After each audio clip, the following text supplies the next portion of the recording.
In today's video, I'm going to teach you how to set up Stripe billing for subscriptions. To get started, log into your Stripe account and head into your dashboard. This is where you'll manage your products, pricing, customers, and subscription activity.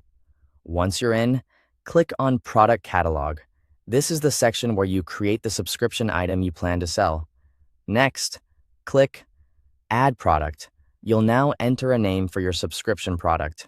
Choose a clear, easy-to-recognize name, since this helps you stay organized and also makes the product easier to identify later when you're assigning it to customers. Under Pricing, select Recurring.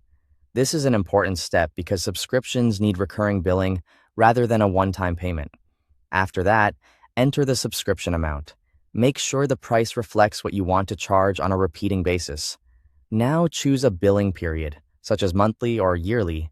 This determines how often the customer will be billed, so select the option that matches your offer. Once everything looks good, click Add Product to save it. After the product is created, take a moment to review the subscription price details. This quick check helps confirm that the recurring amount and billing cycle are correct before you begin using the product for actual subscriptions. Next, click Billing in the left-hand menu, then Open Subscriptions. This is where you can create and manage subscription records. If you want to create a subscription manually for a customer, click Create Subscription. From here, select an existing customer or create a new customer if needed. Then add the subscription product you just created. This connects the customer to the recurring plan you set up earlier.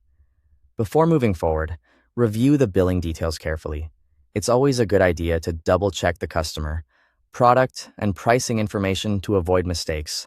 When everything is correct, click Create Subscription. At this point, the subscription will be set up based on the details you entered. If you'd rather let customers subscribe on their own, there's another option. You can create a payment link for the subscription product and share that link with customers. This is a convenient choice if you want a simpler self-service sign-up flow without creating each subscription manually. Finally, monitor active subscriptions from the subscriptions page.